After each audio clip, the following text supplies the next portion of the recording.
Welcome to A1R Psychic Radio here on Moonstruck TV with Amanda Hall, Psychic, all the way from the Gold Coast.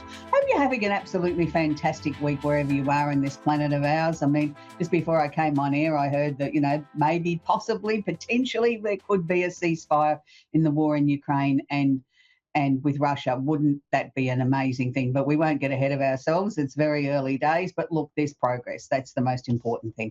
So the Simply Tarot card of the week this week is a really interesting one because it is the Two of Swords. Now, the Two of Swords is a card that is peace and harmony. Now, isn't that appropriate for a card to pull out when we were just talking about the war in Ukraine? Needing to take the blindfold off and keep reassessing the situation at hand. Now, it's really, really interesting because sometimes we have a blindfold on ourselves where we can be peeking just below the blindfold or looking at the situation maybe a little bit through squinty eyes and sort of saying to ourselves, oh, yeah, well, I'm not really ready to take the blindfold off completely, but I am ready to maybe just have a sneaky look underneath and see what might be going on around us. So it's interesting because there's different times in our lives where we really do need to keep reassessing the situation, that it's not always a black or white situation. There's more shades of grey in matters of our life, and not always matters of the heart, but matters of life in general, that we do need to keep reassessing the situation and look at things maybe slightly differently to what we did before. And that's really an important card, I think, for everybody this week. If you're in a situation, make sure you do keep taking the blindfold off. You keep reassessing, keep looking for a solution, keep looking for an answer, because there may just be one there just, right under your nose. Sometimes things are quite simple like that. So this week, astrologically, we're wrapping up sort of like the Pisces time of the year. We've only got a couple of days left where Pisces, energy is there. So happy birthday to the late Pisceans. On next week's show, we'll be starting the new astrological year in Aries, so that'll be exciting. So this week there is still quite an emphasis on the Pisces energy. So when I'm talking about this energy that I'm going to be talking about in a minute in great detail, it will be affecting mainly the water signs, but it will wash over to the other remaining 8 signs, but it'll just be of a lesser degree. It's not saying that we're not affected by it. It's saying these are the ones where it's the most concentrated. So it will be Pisces, Cancer and Scorpio, the opposite sign of Virgo, and then it sort of gently washes over the rest of the remaining signs. Some days a little bit more intense than others, and some days not quite so intense. So the forecast is for all the 12 signs. I want to be very clear on that. I don't break down each individual sign and give you a little wrap up for the week. I try and focus on up to the minute of what's actually happening in our solar system right this second. I take my notes for where the planets are only moments before we go to air. So it's really up to the minute. And that's why I like to do it that way, so that I can give you the best possible forecast that's as close as possible to the beginning of the show. So we have Saturn, the planet of discipline and structure and restrictions, sitting in Pisces at the moment. Now, Saturn is the taskmaster. Saturn's like the headmaster or your father figure in your life that comes along and says, these are the rules. This is what I want you to abide by. We're going to do things my way. We're going to do it with structure. We're going to do it with discipline. We're going to do it with, we may not agree with everything that we're going to do, but we're going to do it with a smile on our face. Now, Saturn is conjunct the North Node. Now, the North Node is not actually a planet. It's one of those, it's part of the karmic sort of part of astrology, which is what we're all aspiring to achieve.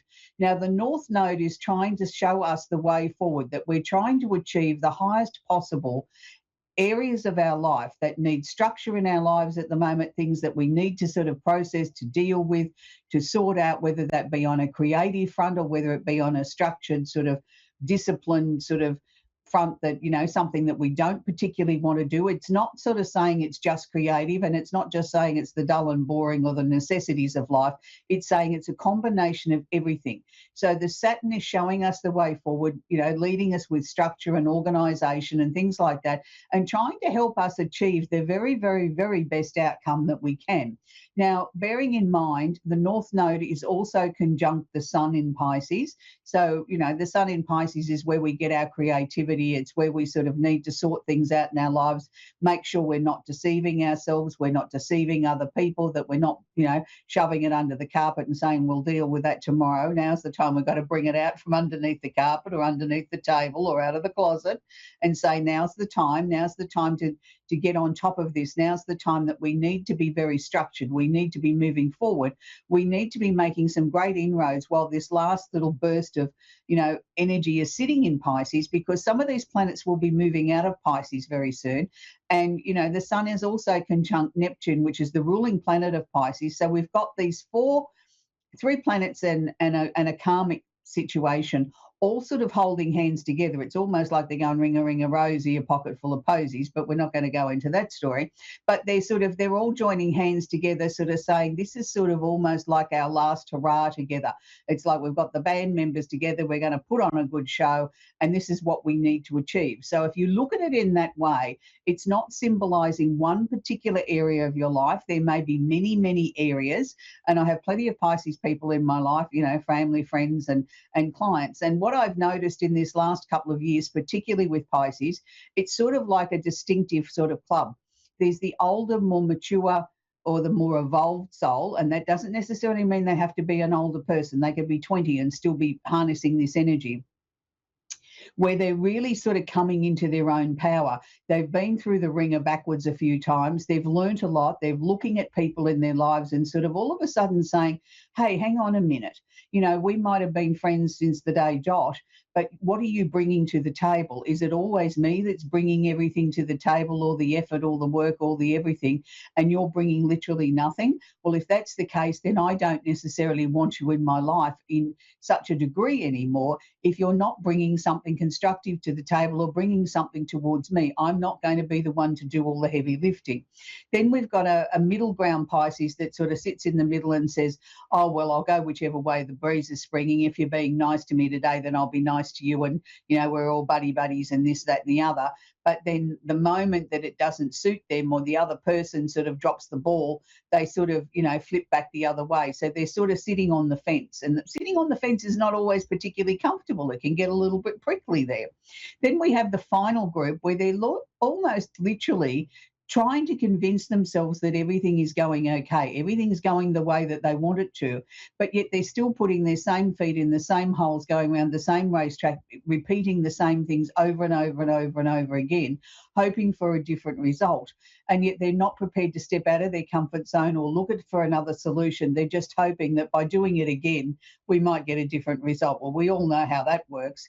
If you keep doing the same thing, you're going to keep getting the same response. You're going to get the same answers because you haven't put anything different into the mix to create a different outcome or to bring something to a conclusion or an ending or a new beginning in a different way. So it is really a very positive time out there. And this is not just, as I said, applying to Pisceans, it's everybody.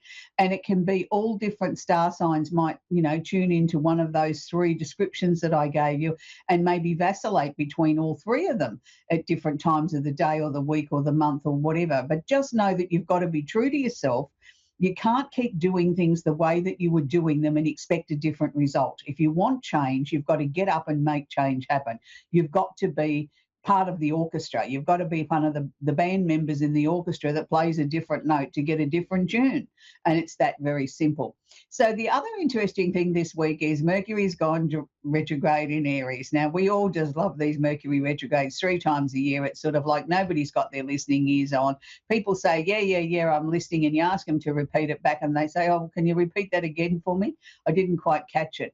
And it's sort of like people might seem preoccupied. It might seem like they haven't got their listening ears on. Messages get mixed up. Emails don't get through. Text messages get mixed up, or you read it and you didn't really read it. You glanced at it and you thought you knew what they said and you didn't really understand it. So be aware this will happen until April 7. So we've still got a couple of weeks of this, 2.5 weeks to go of Mercury retrograde. I always find it an interesting time because, we have them 3 times a year. So Mercury goes retrograde approximately 9 weeks out of 52 every year. You think we would get used to it by now. You think we would sort of be in tune with this and sort of say, okay, let's take, notice, or I can look it up myself on Google. when is Mercury going retrograde? Okay, I'm not necessarily going to send that special parcel during that time. I'm not going to schedule a meeting with the bank manager unless I have to. I'm going to put off things that I can, so that if I do have to go into a meeting, I make sure that everybody fully understands. And you stop and you ask them and you say, did you comprehend that? Did you understand that? You don't do it in a condescending way. You just sort of say, let's recap what we've just been talking about the last few minutes so we're both on the same page. And you put it across in a way that is diplomatic, that you're just double checking you've both understood everything, you're both on the same page, then we can move forward to the next part of the agenda. And if we do that, we can save ourselves a lot of aggravation.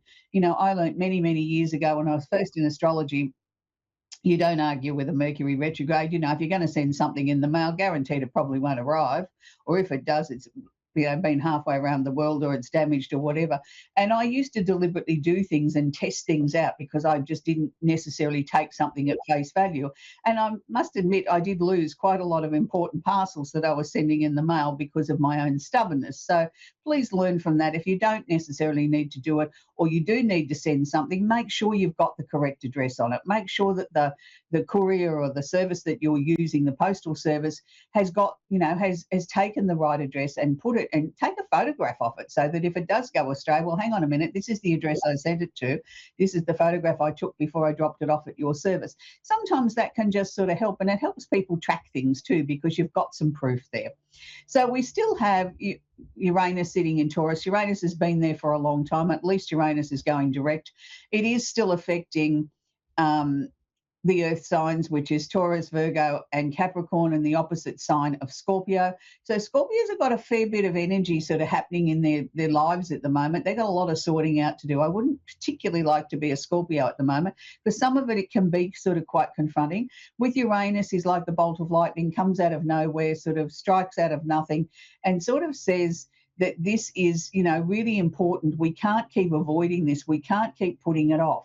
That, anything that you've been trying to shove in the closet and pretend is not there, Uranus is going to bring it out. Now, it's all to do with your security. It's to do with things that are important to you, whether it be money, where you're living, in important documents, anything like that. And it's sort of saying, for some people, there's going to be a bit of disruption in their life. There may be something that's happened that's going to put them on a different path, something that they were avoiding doing. And, sometimes we can all procrastinate. None of us are perfect. And sometimes we need something like Uranus to come along and say, okay, you've been ignoring me. I've given you plenty of time to make some changes, make the move, make the choices, whatever. You haven't done that. So bang, here it is. It's going to happen, and you mightn't be very happy about it, but this will get you where you need to be. And sometimes we are our own worst enemy, because we become complacent. We don't want to make the changes in our lives because it's all too hard. We're going to wrap up the astrology with Jupiter still sitting in Gemini. Now, Jupiter's been in Gemini for some time now. It still will be there for a little while longer yet now. So Jupiter in Gemini means that for air signs, which is Gemini, Libra, and Aquarius, and the opposite sign of Sagittarius, just be aware that there could be some expansion, some opportunities, some new job opportunities, some new ways to sort of look at things in your life. Not everything has to be the way that it was, or fixed in stone. With the Gemini energy, it's very flexible. It's air. It's local environment stuff. It's looking at things in a very, very different way, and it's asking you to look at things in maybe a different way, or look at different ways of communicating, or sort of, make sure that your time is utilised in a very valuable sort of way. Don't just look at something as being quantity. Look at the quality of what you're doing. You may be better off doing a little bit less quantity and doing better quality, and that then brings better results because you're sort of more focused, you're more in line with things. Look, there could be some opportunities there for people under those star signs, those 4 that I particularly mentioned. Could be opportunities for a pay rise, maybe a higher position, or maybe a new job. It's sort of saying to you, think outside the square a little bit, approach things in your dynamic sort of way. You don't necessarily always have to follow the rules. Sometimes by standing out in the crowd and doing something slightly different to the other people that work around you is the final thing, and the decision making happens when, they're looking to promote someone. Well, hang on a minute, that person stood out in the crowd, that person took initiative, that person was a team player as well as a leader. There's lots of different things that people assess. They don't just look at, well, you've been here the longest, so you get the promotion. There's lots of different opportunities. So it is an exciting time astrologically at the moment. As I said, don't forget Mercury retrograde. Doesn't matter what your star sign is. Yes, it is affecting possibly the fire signs a little bit more, which is Aries, Leo and Sagittarius, and the opposite sign of Libra. But it is affecting each and every one of us. Really, how Mercury retrograde in Aries is that we have to be very careful that we don't become bogged down in the me first energy. Now, hang on a minute. My conversation's more important than yours. But did I tell you about what I want? Did I tell you about how I feel? Did I tell you about the I, or the me? And that doesn't matter what your star sign is. We can all get into that me fixation a little bit, or the I, did I tell you about what I need, instead of considering or thinking about what the other person needs. And that's part of the Mercury retrograde, is that we can't be just come so self-absorbed and so self-focused on self that we do have to consider the other person as well. So we're going to take our first caller, and it's Taylor in St. John's in Newfoundland in Canada. Are you there, Taylor? Yes, I'm here. Can you talk up a little bit, please, Taylor? I'm having trouble hearing you. Do you have a question I can answer for you, sweetie? Yeah, so I'm in a bit of a really messy situation. Sweetie, I can't hear a word you're saying. Can you hear me now? Not really. Hello? Have you got your volume down on your phone or something? Hold on. Oh, she doesn't this end. I'm having trouble now? hearing her. That's perfect. Wonderful. How can I help you, Taylor? Okay. So I'm in a really messy situation, and I got broken up with last week, and I'm just wondering if he's going to come around and actually talk to me, because he has me blocked on everything, and it's driving me insane. Mm-hmm. Okay, sweetie. Now, I won't ask you to tell me his first name, but could you just give me his first initial, please, sweetie, so I can tune into him? Yeah, it's C, as in like Charles. His name's not Charles, but it's the letter C. Yeah, C for Charles. Okay, we'll call it C for Charles. Okay. Really, really interesting, because the first thing that I'm picking up from C's energy is he is beyond angry. I know you said that he's blocked you on every device that you can think of, but he's beyond that sort of angry. It's sort of like, if you could imagine his head, it's almost blown up like a balloon, and it wouldn't take much for it to burst, because that's the energy that he's sharing with me. Look, I'm not going to say that you were all at fault or he was all at fault at the reasons why the relationship broke up. It always takes two, and there's always, different versions of what was actually the truth. But what I'm seeing here is he's totally blaming you more than 100% for the breakup. Now, that's wrong. Yeah. I don't feel that he even put his listening ears on at all to even listen to partly what you had to say, let alone all of what you had to say. And I don't feel that you approached this in an aggressive way. I think you tried to approach it in a very grown up, as calm as you possibly could, but, with a bit of forthright, hang on a minute, this doesn't suit me. We've got to talk about this. And that's not being bossy. Yep. That's just taking command of the situation and trying to sort of impress on him, we have some problems here that we need to work through. Well, what he did was he just got in a huff and sort of, literally what he's showing me is he slammed the door, walked out, and you can go and get, you know what. And I'm not listening to this because I'm perfect. And that's no way to try and resolve something. Sweetie, even if he did come back, and he did sort of apologise, my concern is that, Taylor, whether or not anything would change, has he learnt anything from this? Has he absorbed anything? Has he sort of looked at this and said, well, hang on a minute, Taylor did have some real valid points here, things that we should sit down and discuss, things that we should sort of work through, that, like, I'm not perfect, she's not perfect, but we were brought together for a reason. And, but to me, he's behaving like a 2-year-old child that didn't get his own way. Yeah. So, I'll just destroy everything. If I can't have it, I'll destroy it.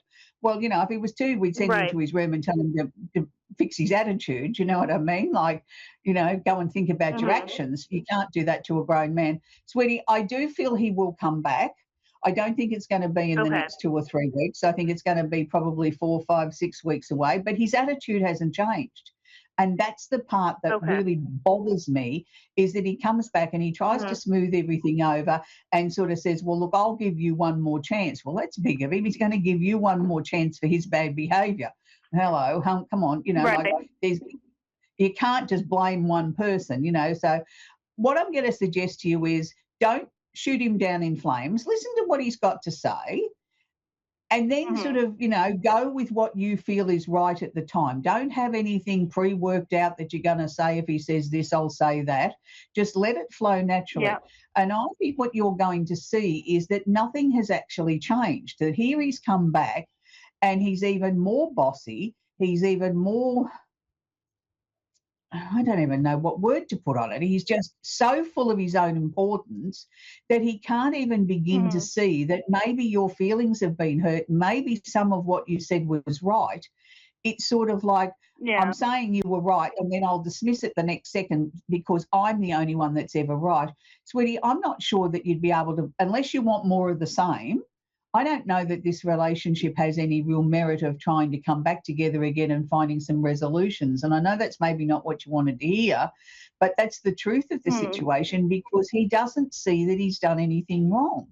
And when he can't see that, Okay. then how can we work on something when he believes he's right and it's all your problem? And unless you change, but if you asked him what he wanted you to change to, he couldn't answer you. Mhm. And that's the Okay. stupid part about it. If he says, look, I don't like the way you comb your hair or the makeup you wear or whatever, give me some suggestions. Do you know what I mean? But he's not suggesting anything. Right. He's just telling you you're all to Right. blame, but yet he's got no answers for what he wants changed because he's not prepared to look Right. at himself and take some ownership of this. So it's going to be a tough one, sweetie, because I know that you really feel for this guy, but I think you've got to look at everything as if it's the lady next door's problem. You know what I mean? What would you tell her to do? Okay. How would you tell her to answer Right. this? If she's sitting there and pouring her heart out to you, because then there's no emotion in it, you can sometimes then get some better answers. All I can say to you is Yeah. he will come back. You will make the choices that you need to make at that time, whether they're right, wrong, or indifferent.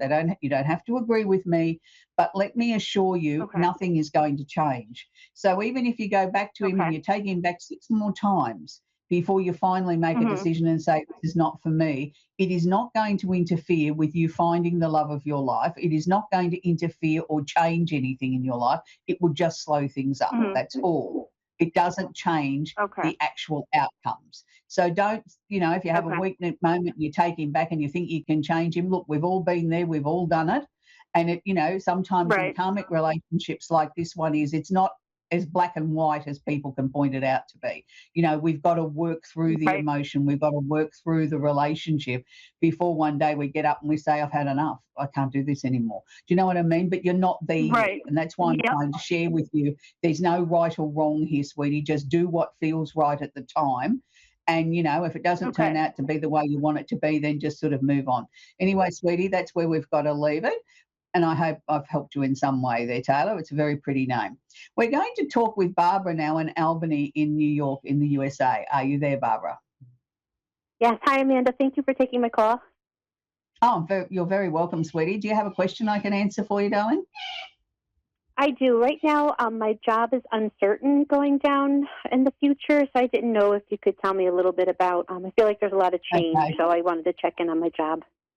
Yeah, look, I think your worst fears are going to become a reality. As you were talking about that, they were showing me the symbolism of endings, change, and transformation. So, but they were putting it across in a way that it was a definite ending. So, look, whether that's next week, next month, 3 months from now, I'm not sure, but it is all around you, and it's nothing that you've done wrong. It's nothing that I think that you can do to prevent it or change it either. So, my suggested course of action would be start looking for another job now. Maybe take your own power back in this situation. Look, I know you like the job and, in many ways it suits you, but it is coming to an end. I think there's more going on behind the scenes with this company than what you're even aware of. And there's a lot of monetary issues there that look very messy to me. I'm not sure how long this company is going to survive. So, they might get another 12 months out of it, but wouldn't it be better to be out of there and away from it before things look messy? You know what I mean? Yeah. Like your instincts are right. Things are changing. It's out of your control.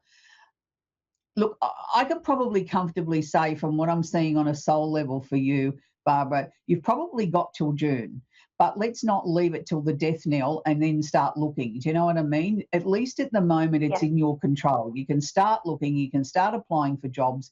And if something comes up that really grabs you, that you really feel comfortable with, and they offer it to you, you accept it. If nothing comes along, well, at least you're putting in an effort. You're not leaving it until desperation stakes. Why do I sort of feel that somebody else has got, they're showing me like a big black marker. It's like somebody going through lists of names and they're just crossing people's names off. They're not even looking at how long they've worked there, their working ability or whatever. It's just in this department, we need to get down from 12 to 2. So it's like you're just, crossing names off on a list. So I don't That's want exactly you to take what's happening. what's happening as a personal thing. I think that's why they're showing it to me. It's random. It's just the way it is, unfortunately. And I don't feel Okay. comfortable with it. And if you go sooner rather than later, you will get what you're entitled to financially. If you leave it till the death knell when everything gets very hairy, there mightn't be enough money there for what's owed. So I want to see you walk out of there with what you're entitled to. Okay. Okay. But look, Thank you. on the positive side, I do see you with another job, and I see you with something that you're going to walk into that you're very comfortable with. It's much closer to home. The money's better. The energy of the place, the people that you're working with are positive and bright and happy. And you're really going to walk in there and sort of almost in the first week feel like, gee, I've walked into a place that's like home. I feel very comfortable here. People are very welcoming. There's nothing's a drama. If I don't understand something, there's 10 people there to help me. It's a very, very different environment. And it's nice to walk into a company where there's positivity and people enjoy going to work. And, you'll find that a lot of people stay a long time in this new company. And it's got just sort of a really lovely energy. And it's quite a social place too. I think they have quite a bit of, social activity outside the work hours. They have little clubs and things that, they have movie nights and different parties that they organise and things like that. And it's sort of like it's up to you whether you want to join in or not. But it's just a totally different environment to where you are now, Barbara, because where you are now, it's almost like I'm not going to even go and get a cup of coffee and say, in case I've upset somebody. I looked at them the wrong way or, I put too many grains of coffee in my cup or something. Everything's very much on edge where you are, and I don't feel comfortable with that. That's not good for your own mental health and your own physical health. Working in an environment that's so stressed, we absorb that anyway. So I hope that's helped you, Barbara. Yes, absolutely. Thank you so much, Amanda. I appreciate it. You're very, very welcome, sweetie. So we've come to the end of the show again. And isn't it always interesting how, people are being affected by so many different things that are happening in the world at the moment, whether it's relationships or whether it's jobs. And I work with many people around the world. And look, I know there's lots of people that are in uncertain situations at the moment with employment as things are changing and all the wars and weather events and all the different things that are happening around the world. And it makes us feel very uncomfortable. It makes us feel very vulnerable because we don't know what's next. And, sometimes when we're in those situations, the best thing to do is start looking for something else. It's really important. So that's what, our ladies are going to be doing this week, is going to be working with the energies that are in front of them and making choices and decisions for them. This week, I want to leave you with an unusual song. It's by a lady that won a Grammy for this song. Her name's Toni Childs. She's one of my favourite female singers, actually. And because she writes gutsy songs and she sings very gutsy songs, it's sort of one of those people that you don't necessarily put on the turntable every week, but when you do, boy, do you enjoy the music, the energy, and the lyrics that and the pizzazz that she puts into the song. And the song I'm going to leave you with this week is Don't Walk Away. So isn't it an interesting analogy to have that song? And we were talking with Taylor at the beginning, is she ready to walk away? Is she not? Maybe this song might help Taylor. So it's Toni Childs and Don't Walk Away. Bye for now.